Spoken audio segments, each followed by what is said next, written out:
తుక్కు తిందామా అధికారం వైపు అడుగులేద్దామా అనే మీ స్లోగన్ ఏది ఉందో నిజంగా అధికారం కోసం అడుగులు వేయడం అనేది చాలా గొప్ప విషయం. కానీ ఈ మాల మాదిగా మీటింగ్లు ఏవైతే నడుస్తున్నాయో మాలల ఆత్మగౌరవ సభలలో మాదిగలను రెచ్చగొట్టే ప్రసంగాలు, మాదిగల ఆత్మగౌరవ సభల వేదికల మీద మాలల నాయకుల్ని డైరెక్ట్గా మాట్లాడేటువంటి పరిస్థితులు చూస్తూనే ఉన్నాం. మొన్న మాదిగల ఆత్మగౌరవ సభలో మందుల సామ్యాలన్న డైరెక్ట్గా వివేక్ సంగతి అని చెప్పేసి మాట్లాడారు మీటింగ్లో. అంతకుముందు కొంతమంది పాటలలో కానీ మాటలలో కానీ ఇది పెరుగుతున్న క్రమంలో మీరు అంటున్న కలిసికట్టుగా అనే పదం పనికొస్తుందా? ఖచ్చితంగా పనికొస్తుంది.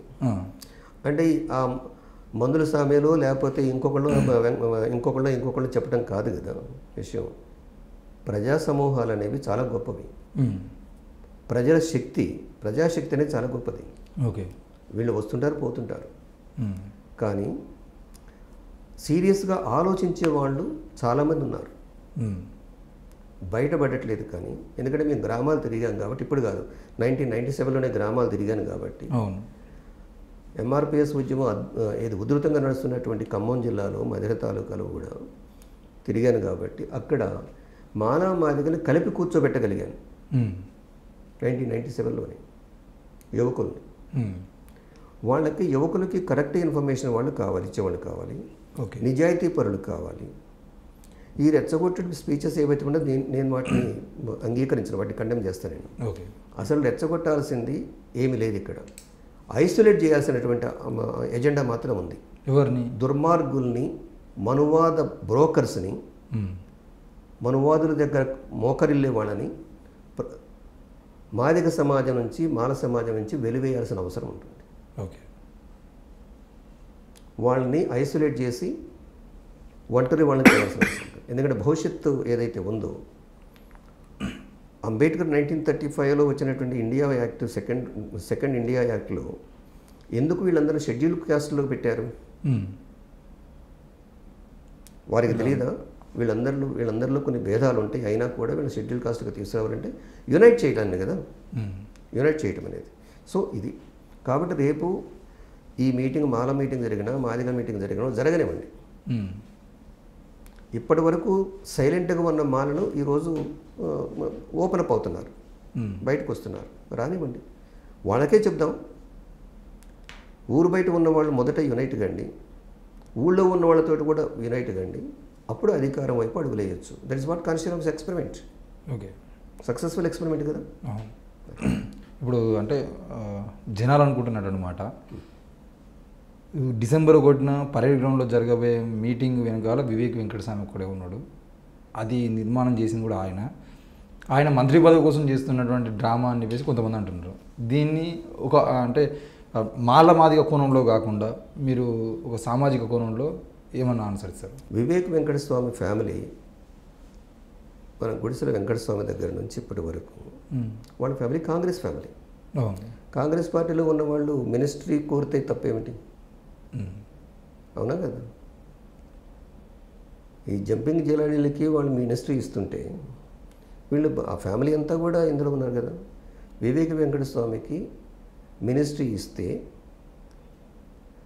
మాలలకు కానీ, మాదిగలకు కానీ, ఇంకెవరికైనా నష్టమా? అది జెన్యూన్ డిమాండే ఫ్రమ్ హిస్ సైట్. ఓకే, ఆయన మీకు ఇక్కడ ఒక ఎగ్జాంపుల్ చెప్తాను మీకు, చాలా వండర్ఫుల్ స్టడీ. అమిత్ అహూజా అని. అమిత్ అహూజా అని. ఓకే, అమిత్ షా కాదు, ఓకే, అమిత్ అహూజా. ఆవిడ లేడీ, ఆవిడ ఒక స్టడీ చేసింది ఇండియాలో 4 రాష్ట్రాలని ఎగ్జాంపుల్గా తీసుకొని. ఆమె రాసిన పుస్తకం పేరు ఏం పేరంటే మొబిలైజింగ్ ద మార్జినల్స్. ఓకే, ఆవిడ ఏం చెప్పిందంటే,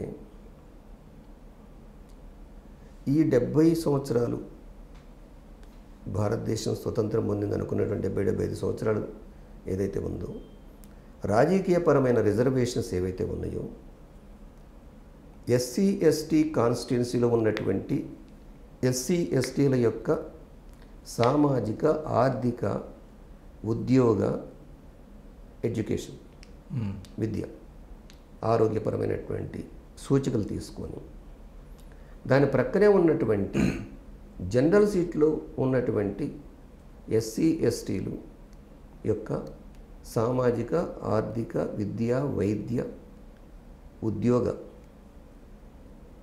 రంగాలలో తేడా ఏమైనా ఉందా అని స్టడీ చేస్తున్నాను. ఓకే. ఈ 4 రాష్ట్రాలలో ఎస్సీ రిజర్వేషన్, ఎస్టీ రిజర్వేషన్లో ఉన్నటువంటి ఎస్సీ ఎస్టీలు ఓసీ సీట్లలో ఉన్న ఓసీ కాన్స్టిట్యూన్సీలో ఉన్నటువంటి ఎస్సీ ఎస్టీలకి భిన్నంగా ఏమి లేరు, తేడా ఏమి లేదు. ఇది మీరు ఇప్పటికైనా తెలంగాణలో స్టడీ చేసినా కూడా తెలుస్తుంది. ఎస్సీ రిజర్వ్డ్ సీట్లలో ఉన్నటువంటి ఎస్సీలు ఏమైనా ఆర్థికంగా అభివృద్ధి చెందారా, లేకపోతే పారిశ్రామికవేత్తలు అయ్యారా, లేకపోతే పెద్ద పెద్ద కార్పొరేట్ హాస్పిటల్స్ పెట్టారా? చేయలేదు కదా. మరి what is the use somebody gets ministry, somebody doesn't get ministry? ఈ జాతులకు ఒరిగింది ఏమిటి? ఓకే, అవునా కదా. సో వివేక్ మినిస్టర్ అయినా మినిస్టర్ కాకపోయినా అసలు ఈ జాతులకు సంబంధం ఏమి లేదు. ఆయన దీనివల్లనే వీళ్ళని మొబిలైజ్ చేస్తున్నది కూడా అబద్ధం. ఓకే, అంటే నేను అనుకోండి బయట అనుకుంటున్నాను విషయం. ఇప్పుడు నేను డాక్టర్గా ఉన్నాను, ఖమ్మంలో నాకు అసలు డిగ్రీయే లేదు అని ప్రచారం చేసిన వాళ్ళు ఉన్నారు. ఈ దేశంలో ఫస్ట్ దళిత కార్డియాలజిస్ట్గా నేను సర్టిఫికేట్ తీసుకొని అఫీషియల్ సర్టిఫికేట్ సెంట్రల్ ఇన్స్టిట్యూట్ నుంచి సర్టిఫికేట్ తీసుకొచ్చుకున్నా కూడా నేను 25 రూపాయలు నా కన్సల్టేషన్ ఫీజు పెడితే ఒక ఎంబీబీఎస్ డాక్టరే 30 రూపాయలు తీసుకుంటున్నాడు. సూపర్ స్పెషలిస్ట్ అయినటువంటి గోపీనాథ్ 25 రూపాయలు ఎందుకు తీసుకున్నాడు అంటే దాని అర్థం ఆయనకు సర్టిఫికేట్ లేదు ఓకే అనేది ప్రచారం చేశారు. అందుకనే ఎరిక్ ఫ్రామ్ అని ఒక సైకాలజిస్ట్ అంటాడు, అబద్ధాలు ప్రచారం చేయడానికి పరిమితులు ఉండవు అని. అవునా? ఇప్పుడు అబద్ధాలు ప్రచారం చేయడంలో గోబెల్స్ మించినటువంటి సంతతి ఇండియాలో చాలా వీళ్ళు అనుకుంటుంది. అది ప్రభుత్వ రూపంలో ఉన్నది, అది ఆధ్యాత్మిక రంగంలో ఉన్నది, అది సామాజిక రంగంలో కూడా ఉంది. ఈ సామాజిక రంగంలో ఉన్నటువంటి వాళ్ళు ప్రభుత్వ రంగంలో ఉన్న వాళ్ళకన్నా చాలా ప్రమాదకారులు. అందుకనే మ్యారీ అని ఒక ఆవిడ సైకాలజిస్ట్, ఆవిడ కూడా ఆస్ట్రియన్, ఆవిడ ఒక మాట అంటది, happy slaves are most dangerous to the freedom of the people అంటది. హ్యాపీ స్లేవ్స్ అంటే ఆ బానిసత్వాన్ని సంతోషంగా అనుభవించేవాడు, వాడు మిగతా వాళ్ళ యొక్క ఫ్రీడమ్కి చాలా ప్రమాదం కదా. ఇప్పుడు హ్యాపీ స్లేవే అక్కడ ఉన్నాడు, చాలా హ్యాపీగా ఉన్నాడు స్లేవ్. కౌగులించుకోవటం, ఏడవటం, తర్వాత 30 ఏళ్ళ బట్టి అబద్ధాలు చెప్పడం, ప్రచారం చేయటం, గోబెల్ సిగ్గుపడి అంత అబద్ధాలు ప్రచారం చేస్తున్నారు. దీనికి మీకు ఒక ఎగ్జాంపుల్ చెప్తాను. 2013లో నేను ఖమ్మం జిల్లాలో కూసుమంచి, నేలకొండపల్లి మండలాలలో అదేవిధంగా మొత్తం తిరుగుతూ ఉన్నప్పుడు ఫూలే వర్ధంతి నుంచి అంబేద్కర్ వర్ధంతి వరకు 9 రోజులు మేము గ్రామాల్లో ఉన్నాం. అక్కడ ఒక అతను వచ్చేసి, ఒక అబ్బాయి యువకుడు వచ్చేసి, ఎందుకంటే నాతోటి మాల మాదిగలు బాగానే ఉంటారు, క్లోజ్గా ఉంటారు. మాలలకి ఏమో నేను మాదిగలు ఉన్నాడు, మాల నాయకులకి మాదిగలు ఎంకరేజ్ చేస్తున్నారని చెప్పేసి మాల నాయకులు ఉన్నారు. వీడు ఎట్లాగో మాలవాడి కదా అని చెప్పేసి మాదిగలు అనుకున్నారు. But doesn't matter, I don't care. So నేను కులతత్వాన్ని తగ్గించాలనేటువంటి పెద్ద ఎజెండాలో ఉన్నాను. ఇండియాలో caste is anti constitutional, okay, caste is anti democratic,